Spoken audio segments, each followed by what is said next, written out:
Is a characteristic of a living organism. मतलब अपने जैसे बच्चे पैदा करना एक ऑर्गेनिज्म की करेक्टरिस्टिक होती है। जैसे कि बिल्ली अपना बच्चा पैदा करती है, इंसान भी सेम अपने जैसा ही बच्चा पैदा करता है। तो ये ऑर्गेनिज्म की, किसी भी जानवर की, किसी भी पेड़ पौधे की करेक्टरिस्टिक होती है कि वो अपने जैसा ऑर्गेनिज्म नया प्रोड्यूस करता है। तो हम लोगों ने 6 में भी पढ़ा है इसके बारे में। The production of new individuals from their parents is known as reproduction. तो बच्चों छोटे बच्चों का पैदा होना, पेरेंट्स जो छोटे बच्चे को पैदा करते हैं, इस प्रोसेस को ही हम लोग रिप्रोडक्शन बोलते हैं। बट कि प्लांट्स जो होते हैं ये किस तरीके से रिप्रोड्यूस करते हैं, तो काफ़ी सारे मोड्स ऑफ रिप्रोडक्शन होते हैं जो कि हम लोग पढ़ेंगे। मोड्स ऑफ रिप्रोडक्शन हम लोगों ने क्लास 6 में भी पढ़ा था, about different parts of flowering. जो प्लांट होता है, पौधा होता है, पेड़ होता है, फूल उगते हैं उसके। तो try to list the various parts of plant and write the function of each. तो हम लोगों ने 6 क्लास में देख चुके हैं। Most plants have roots, stems and leaves. तो ज़्यादातर जो प्लांट्स होते हैं उसकी पत्तियाँ होती हैं, उसकी लीव्स होती हैं, उसकी जड़ होती है, रूट्स होती है, और उसकी जो तना होता है, जो उसकी ब्रांचेस होती हैं, काफ़ी सारे पार्ट्स होते हैं। तो ये जो होते हैं ना, रूट, स्टेम, लीव, ये क्या होते हैं, ये ना वेजिटेटिव पार्ट होते हैं किसी भी प्लांट के। मतलब ये वेजिटेबल्स की तरह भी मतलब नई चीज़ें प्रोड्यूस करने वाले नहीं होते हैं। तना हो गया, लीव्स हो गए, इससे नया ऑर्गेनिज्म प्रोड्यूस नहीं होता है। रूट्स हो गए, ये वेजिटेटिव पार्ट्स होते हैं of a plant. After a certain period of growth most plants beer flowers. तो जब प्लांट्स कुछ बड़े हो जाते हैं तो उनमें फूल आने लगते हैं।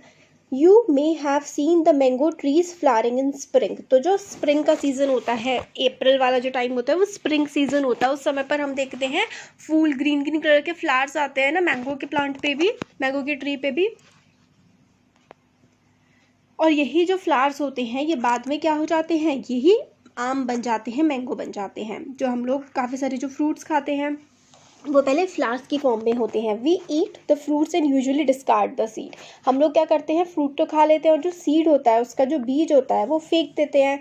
Seeds germinate and form new plant. तो जो सीड होते हैं ना, जो बीज होते हैं वो जर्मिनेट हो जाते हैं, वो बढ़ जाते हैं और वो प्लांट बन जाते हैं। तो फ्लावर्स किस तरीके से इस फंक्शन को परफॉर्म करता है रिप्रोडक्शन के, तो फ्लावर्स जो होते हैं ना वो रिप्रोडक्टिव पार्ट होते हैं। फ्लावर के अंदर ही बीज प्रेजेंट होते हैं और वही बीज जो होता है, वही बीज बाद में जाकर के आप मिट्टी में दबा देंगे, उसको पानी वगैरह देते रहेंगे सही टाइम पर, तो वो क्या हो जाता है, प्लांट बन जाता है। There are several ways by which plants produce their offspring. Offspring क्या होते हैं, बच्चे होते हैं। तो कई तरीके होते हैं जिससे प्लांट्स जो हैं वो अपने आगे दूसरे प्लांट्स को, अपने बच्चों को पैदा करते हैं। एक वे होता है एसेक्सुअल रिप्रोडक्शन और एक होता है सेक्सुअल रिप्रोडक्शन। सेक्सुअल रिप्रोडक्शन जो होता है ना, plants can give rise to new plants without seeds.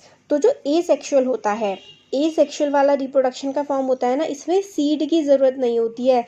बीज जो होता है ना, बिना बीज के ही प्लांट जो है नए प्लांट को जन्म दे देता है। वो कैसे होता है, वो उसके अलग अलग पार्ट्स के देखेंगे हम अभी इस चैप्टर में ही है। एक होता है सेक्सुअल रिप्रोडक्शन। सेक्सुअल रिप्रोडक्शन जो कि प्लांट्स में होता है ना, इसमें new plants are obtained from seeds. तो ये चीज़ बड़ी इंपॉर्टेंट है, आप लोगों से डिफरेंस पूछा जा सकता है कि अगर हम लोग in the context of plants what do you mean by sexual reproduction and asexual reproduction. तो देखिए, एसेक्सुअल रिप्रोडक्शन है ना, एसेक्सुअल में आप लोगों को सीड की ज़रूरत नहीं होती है। You do not require seed in asexual type of reproduction. तो आप एक कोई सा भी याद रख लीजिए, या तो सेक्सुअल याद रख लीजिए या एसेक्सुअल। सेक्सुअल में बीज की ज़रूरत है, एसेक्सुअल में बीज की ज़रूरत नहीं है।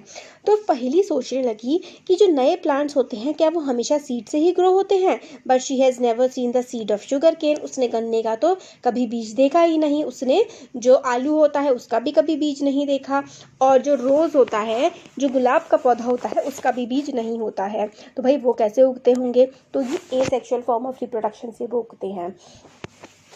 तो एसेक्सुअल मोड ऑफ रिप्रोडक्शन जो होता है ना, उसमें जो प्लांट है वो प्रोड्यूस कर पाता है बिना सीड्स के। Vegetative propagation.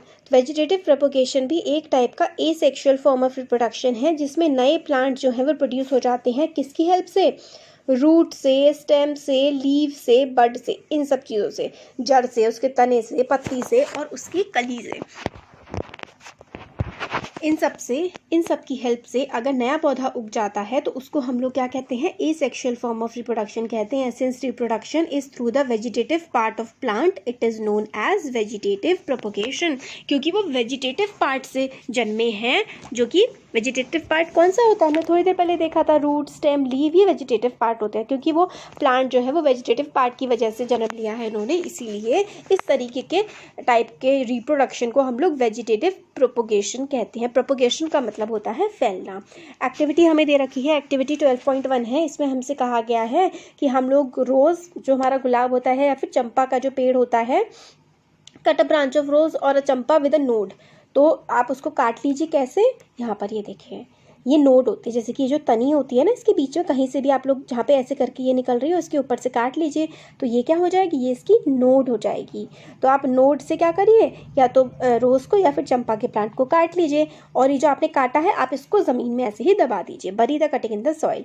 A node is a part of the stem branch at which a leaf rises. तो नोड वो पार्ट होता है जहाँ से लीफ, पत्ती थोड़ी सी निकल रही होती है, वो उसकी स्टेम की नोड होती है। तो जहाँ से थोड़ी सी पत्ती वगैरह निकल रही हो, लीफ वगैरह, तो वहाँ से आप उसको काटिए और ज़मीन में दबा दीजिए, आप देखेंगे नया पौधा उग करके आ जाएगा। तो देखिए बिना बीज के उगा है, तो एसेक्सुअल फॉर्म ऑफ रिप्रोडक्शन हो गया, क्योंकि बिना बीज के उगा है।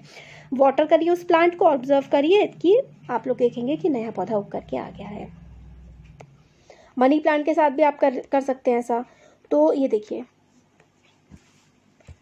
वो पौधा उग जाता है। You must have seen flower birds developing into flowers. आपने देखा होगा कि पहले जो कली होती है छोटी छोटी सी, फिर वो पूरा का पूरा फूल बन जाती है। Apart from flower buds these there are buds in the axil. Axil का मतलब होता है point of attachment of the leaf at the node.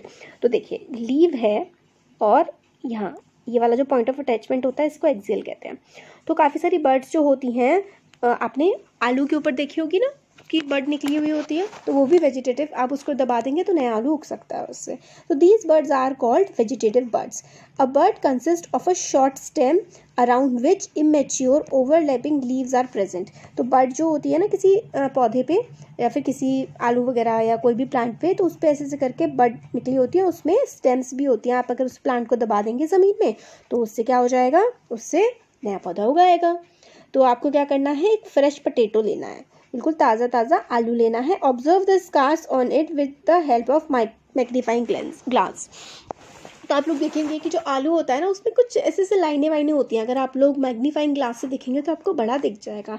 You may find bud in them. आपको ना उसमें छोटी छोटी बर्ड्स दिखेंगी। These scars are called eyes. तो छोटी छोटी जो बर्ड्स होती है ना उनको हम लोग क्या बोलते हैं, आईज बोलते हैं। Cut the potato into small portion with each with an eye and bury them in the soil. तो आई के साथ जैसे कि आपने थोड़ा थोड़ा काट लिया, तो पोटैटो को इस तरीके से काटिए कि उसमें जो उसकी बर्ड होती है, आई होती है ना, जैसे कि ये देखिए, दिखा नहीं रखा है इसमें आप लोगों को आलू कहाँ है, तो ये रहा, देखिए ये देखिए क्या होती है, potato plant sprouting from an आई।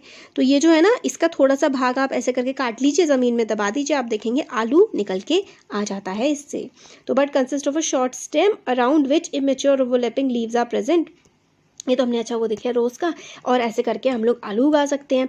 और एक और हम एग्जांपल देखें, like wise you can also grow ginger और टर्मरिक। तो आप लोग जो है टर्मरिक भी उगा सकते हैं, हल्दी उगा सकते हैं इस तरीके से, और इस तरीके से ही आप लोग जिंजर, जो आपका अदरक होता है ना, उसको भी इसी तरीके से उगा सकते हैं।